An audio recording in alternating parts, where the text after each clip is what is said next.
안녕하세요. 8월 12일 수요일 아침마다 새로운 이성지 목사입니다. 오늘 묵상 본문은 사사기 14장 1절에서 20절인데요. 1절 말씀 먼저 봅니다. 삼손이 딥나에 내려가서 거기서 블레셋 사람의 딸들 중에서 한 여자를 보고 아멘. 계속되는 12번째 사사 삼손의 이야기가 이어지고 있는데 어제 아침에는 삼손의 출생에 대한 말씀이었죠. 이제 삼손이 다 자라서 어른이 되었어요. 그리고 장가갈 나이가 되었던 것입니다. 삼손이 딥나로 내려갔다가 딥나에 있는 어떤 블레셋 처녀를 보게 됩니다. 삼손이 사는 땅은 소라입니다. 그 옆 동네가 딥나인데 삼손은 옆 동네에 가서 블레셋 처녀를 봤어요. 블레셋은 해양 민족 그리스 쪽에서 온 사람들이었습니다.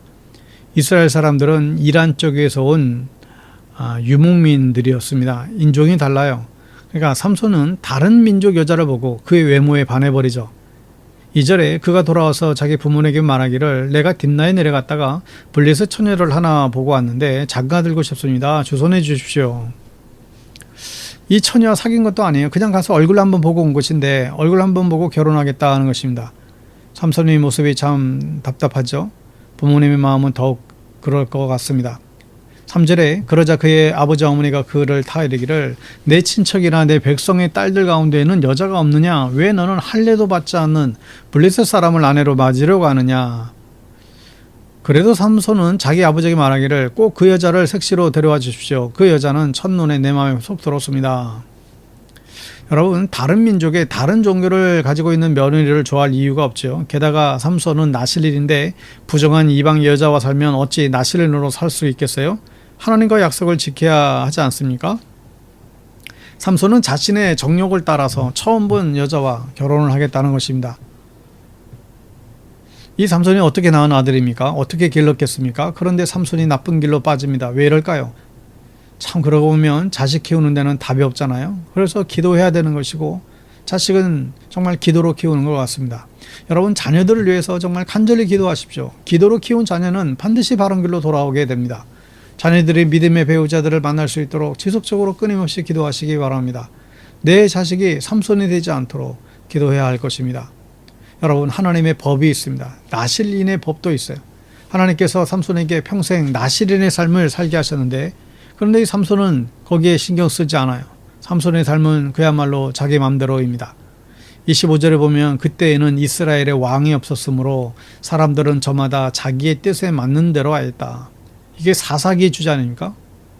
사사기의 마지막 장 마지막 절 결론이에요. 모두 자기 맘대로 살았다는 거예요. 심지어 사사했던 삼손도 자기 맘대로 살았습니다. 여러분, 우리가 죄인인 것을 알죠. 우리가 맘대로 하면 구원의 길이 아니라 지옥 가게 된다는 것도 압니다.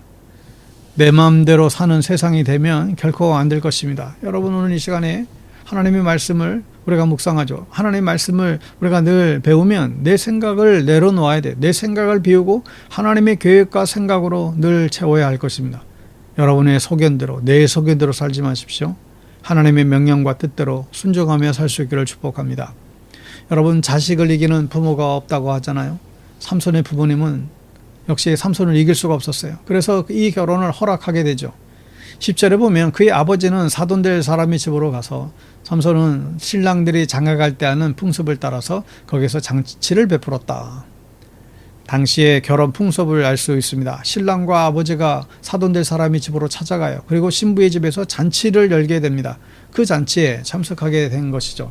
12절에 그때의 삼손이 그들에게 한 제안을 하기를 내가 여러분에게 수수께끼를 하나 내려고 하는데 잔치가 계속되는 이래 동안에 알아맞혀 보십시오. 여러분이 알아맞히면 내가 모시옷 30벌과 겉옷 30벌을 내놓겠습니다.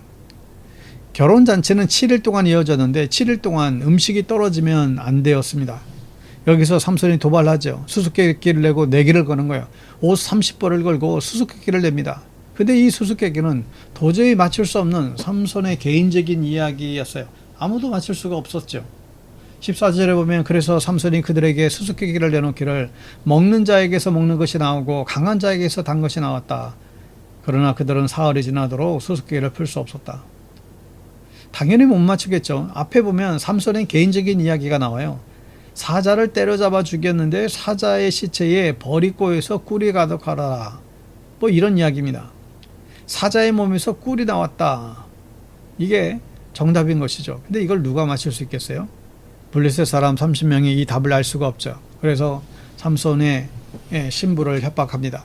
정답을 알려주지 않으면 너희 부모의 집을 불질러 버리겠다. 삼손은 신부는 할 수 없이 목숨을 걸고 정답을 알아내요 블레셋 사람들에게 알려줍니다.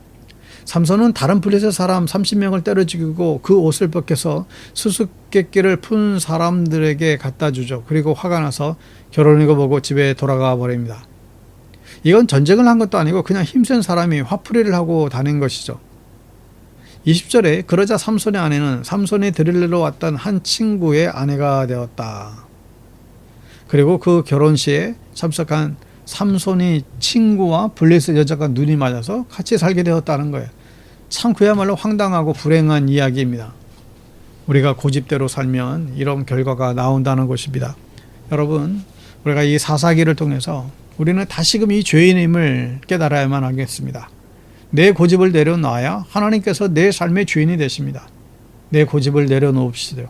하나님을 왕으로 섬겨야 됩니다. 매일매일 하나님의 말씀에 무릎을 꿇는 저와 여러분 될 수 있기를 예수님의 이름으로 축복합니다.